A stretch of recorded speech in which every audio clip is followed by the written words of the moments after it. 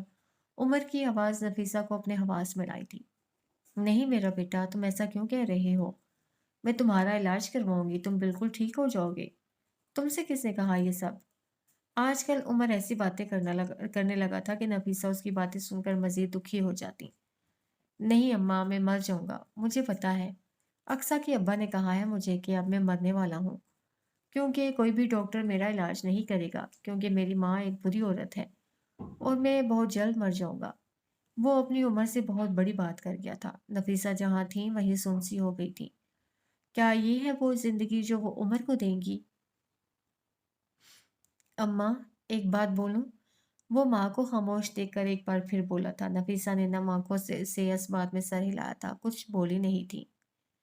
مجھے مرنا نہیں ہے اماں، پلیز، میں اپنے اسکول جانا چاہتا ہوں دوبارہ، آپ مجھے بچا لو گی نا؟ وہ معصومیت سے پوچھ رہا تھا۔ انہوں نے اٹھ کر عمر کو اپنے سینے سے لگا لیا تھا۔ ہاں، میں سب کچھ کروں گی تمہارے لیے، کسی بھی طرح کچھ بھی کر کے بچا لوں گی تمہیں۔ تم نہیں مر سکتے عمر، میں تمہیں نہیں مرنے دے سکتی، اللہ تمہیں بچا لے گا، وہ مجھے بے آسرا نہیں چھوڑے گا۔ وہ زاروں کی تار ہوتے ہوئے عمر کو چومتی جا رہی تھی جب دروازے پہ دستک ہوئی۔ وہ چند لمحے بعد عمر سے دور ہوتے ہوئے دروازہ کھولنے چلی گئی تھی۔ سامنے زری کو دیکھ کر ان کا دل پھر سے بھر آیا تھا۔ وہ زری کو اندر آنے کا موقع دیے بغیر ان کے گلے لگتی پھوٹ پھوٹ کر رونے لگی تھی۔ زری، میرا عمر، میرا بچہ، میں اس کو نہیں کھو سکتی، پلیز کچھ کرو، کچھ بتاؤ، مجھے کوئی حل بتا دو، کوئی مشورہ دو، میں کیا کروں؟ نفیسہ، کیا ہو گیا ہے؟ ہمت کرو، اللہ ہے، وہ ہماری مدد کرے گا۔ تم اندر تو چلو، دیکھو اس طرح رونے سے کچھ نہیں ہوگا میری بہن۔ وہ ان کو روتا دیکھ بوکھلا سی گئی تھی، لوگ ان کے در پر جمع ہونے لگے تھے۔ کسی کی بے بسی سے بہتر تماشا بھی بھلا کوئی ہوا ہے؟ یکدم نفیسہ زری سے الگ ہوئی تھی، وہ 2 قدم مزید آگے آئی تھی اور اس مجمع پہ قہر بھری نظریں ڈالتی بلند آواز میں کہنے لگی تھی، تم لوگوں کو شرم نہیں آتی ظالموں؟ میرے باپ نے تم لوگوں کو قرآن پڑھایا، تم لوگ میرے بچے کو مارتے ہو۔ میرے باپ کے بعد میں نے تمہارے بچوں کو قرآن پڑھایا ہے، تم لوگ میرے بچے کو گالیاں دیتے ہو، اس کو ایسے ایسے گھٹیا لفظ بولتے ہو کہ میری بھی روح کانپ جائے۔ تم لوگ مجھے ستاتے ہو، میرے بچے پہ ظلم کرتے ہو، خدا کا خوف کرو لوگو، کسی کو اتنا نہ ستاؤ کہ اس کا صبر جواب دے جائے۔ تم لوگ کیوں پڑے ہو میرے پیچھے؟ میں نے کیا بگاڑا ہے تمہارا؟ کیوں میرے کردار پہ انگلی اٹھاتے ہو؟ جبکہ تم سب گواہ ہو اس بات کے کہ میرا کردار صاف ہے، میں پاک ہوں، تم سب کو مار دوں گی میں۔ اگر میرے بیٹے کو کچھ ہوا، کسی کو نہیں چھوڑوں گی میں آگ لگا دوں گی تمہارے گھروں کو، تمہارے بچوں کو، تم کسی کو نہیں بخشوں گی۔ وہ ابھی مزید کچھ کہتی جب زری کا شوہر ان سب کے درمیان راستہ بنا تھا، نفیسہ کے قریب آ کر رکا تھا اور ان کو بازو سے پکڑ کر اندر لے گیا۔ وہ خود بھی چیخ چیخ کر ہانپ چکی تھی، تبھی خاموشی سے ان کے ساتھ کھینچتی چلی گئی۔ جیسے ہی وہ اندر پہنچی، سامنے کا منظر دیکھ کر ان کا ہاتھ بے اختیار اپنے دل کے مقام پہ گیا تھا۔ عمر اس چھوٹی سی کرسی پہ نہیں بیٹھا تھا، وہ منہ کے بل گھاس پہ بے ہوش پڑا تھا۔ رحمان نے بھاگ کر اس کو اپنی گود میں اٹھا لیا تھا اور ڈاکٹر کو دکھانے بھاگا تھا، جبکہ نفیسہ اب بھی ساکت سی گھاس کے اس ٹکڑے کو دیکھے جا رہی تھی جہاں عمر گرا تھا۔ زری دکھ سے نفیسہ کو دیکھ رہی تھی، وہ ان کے لیے کچھ نہیں کر سکتی تھی۔ زری، رحمان بھائی سے بولو میری ٹکٹس کروا دیں، میں اسی ہفتے عمر کو لے کر امریکہ جا رہی ہوں۔ زری کو ان کی آواز کسی کھائی سے آتی محسوس ہوئی تھی۔ تمہارا اور عمر کا ویزا، وہ سب کیسے ہوگا؟ کیا تم نہیں جانتی کہ میں ایک امریکی شہری ہوں؟ وہ اب کچھ دیر پہلے اپنے دروازے پہ کھڑی چیختی روتی ہوئی نفیسہ نہیں تھی، یہ ہائی کورٹ میں کھڑی طرح طرح کے مجرموں کو ڈیل کرنے والی، اپنے دلائل سے سامنے والوں کو چاروں شانے چت کرنے والی بیرسٹر نفیسہ حیات تھی۔ اور کیس اس کا کیا ہوگا؟ نفیسہ کو عمر حیات سے زیادہ عزیز کچھ نہیں ہے۔ ان کی آواز سپاٹ تھی، کسی بھی قسم کے جذبے سے آ رہی، وہ کہتی اندر جا چکی تھی، اور زری ایک بار پھر اس آدھی اجڑی گھاس پہ تنہا رہ گئی تھی۔ حالے جب سے آئی تھی، جلے پیر کی بلی کی طرح اپنے کمرے میں یہاں سے وہاں چکر کاٹ رہی تھی۔ اس نے ہارون کو کال کر کے سب بتا دیا تھا۔ ہارون نے یقین دہانی کروائی تھی کہ وہ اپنی ماں کو آنے سے روک لے گا، اور واقعی یہی ہوا تھا۔ اماں اس کو سلواتے سناتی اپنے کمرے میں جا چکی تھی۔ مہر کافی دیر سے بیڈ پہ بیٹھی اس کی بے چینی نوٹ کر رہی تھی، لیکن خاموش تھی۔ وہ چاہتی تھی حالے خود بولے۔ حالے، کیا ہوا ہے؟ کوئی مسئلہ ہے؟ یہاں آؤ میرے پاس۔ آخرکار اس نے پوچھ لیا تھا۔ آپی، بہت بڑا مسئلہ ہو گیا ہے، بس بابا کا ویٹ کر رہی ہوں، وہی ہینڈل کر سکتے ہیں یہ مسئلہ۔ وہ سخت پریشان تھی۔ ایسا بھی کیا ہو گیا ہے جو تم اتنی پریشان ہو؟ اور اگر کوئی مسئلہ ہے بھی تو مجھے بتاؤ، حسینہ نے کمرے میں داخل ہوتے پوچھا تھا۔ کچھ نہیں اماں، آپ رہنے دیں۔ حالے، بتا دو نا ماما کو۔ بابا بھی تو ماما کو بتا ہی دیں گے، وہ جب تک نہیں آتے ماما سے شیئر کر لو، یا مجھے بتا دو۔ مہر کی فکر مند سی آواز آئی تھی۔ نہ، تم مجھے یہ تو بتاؤ ذرا کہ تم یہ ہارون کے ساتھ روڈ ناپنا کب چھوڑو گی؟ جب نوال آ کر تمہارے سر پہ ہارون کے نام کی چادر ڈال دے گی تب، یا پھر جب پورا خاندان باتیں بنانا شروع کر دے گا تب؟ اماں کو اصل کیس تو اب یاد آیا تھا۔ مہر نے ڈرائی فروٹس کا باؤل اپنی گود میں رکھ لیا تھا، وہ جانتی تھی اب کیا ہوگا۔ اماں، میں ہارون سے شادی نہیں کروں گی، وہ اپنی تمام ہمت جمع کرتی بولی تھی۔ اچھا، تو پھر بلاؤں ملکہ الزبتھ کے بیٹے کو، اس سے تو کر لو گی نا؟ انہوں نے اس کی بات کو مذاق میں اڑا دیا تھا، جبکہ مہر کی مسکراہٹ سمٹی تھی۔ وہ جانتی تھی حالے ایسا مذاق نہیں کرتی۔ اماں، میں سیریس ہوں، میں ہارون سے شادی نہیں کروں گی، وہ بس دوست ہے میرا اور وہی رہے گا۔ اب کہ انہوں نے ٹھہر کر اس کو دیکھا تھا، اس کے انداز میں کچھ ایسا تھا جو پہلے کبھی ان کو محسوس نہیں ہوا تھا۔ تو پھر کس سے کرو گی؟ انہوں نے سنجیدگی سے سوال کیا تھا۔ سفیر سے۔ میں سفیر سے شادی کروں گی۔ کیا بکواس ہے یہ، منہ بند رکھو اپنا۔ کسی نے سن لیا تو غضب ہو جائے گا، وہ غصے سے چلا کر کہہ رہی تھی، جبکہ دوسری طرف مہر کو اپنی سانس سینے میں اٹکتی ہوئی محسوس ہوئی تھی۔ اس نے اپنے دل کی دھڑکن رکتی محسوس کی تھی، اس کا چہرہ لٹھے کے مانند سفید ہو چکا تھا۔ اس کا دل چاہا تھا وہ اٹھ کر حالے کے منہ پہ ہاتھ رکھ دے، لیکن اس کی ٹانگوں میں جان رہی تھی۔ اماں کیا ہو گیا ہے آپ کو؟ اس میں بکواس والی کیا بات ہے؟ میں ان کو پسند کرتی ہوں اور وہ بھی مجھ سے شادی کرنا چاہتے ہیں، انہوں نے خود کہا ہے۔ ایسا وہ جھنجھلاتے ہوئے بولی تھی۔ مہر کا پورا وجود زلزلوں کی زد میں تھا، اس کا جسم کانپ رہا تھا، اس کے کانوں میں بس ایک ہی آواز گونج رہی تھی، وہ بھی مجھ سے شادی کرنا چاہتے ہیں۔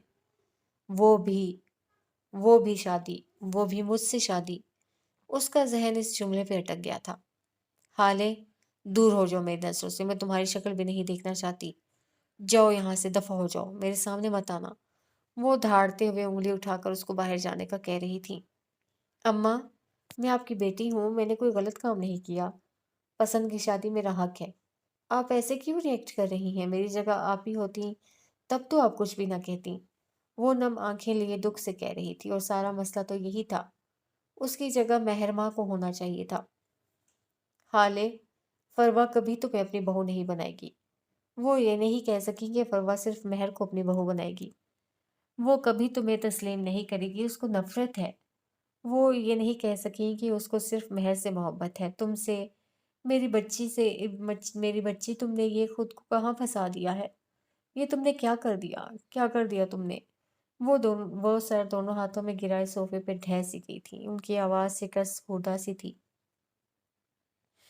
آپی، آپ سمجھائیں نا اماں کو، چچی جان ایسی نہیں ہیں۔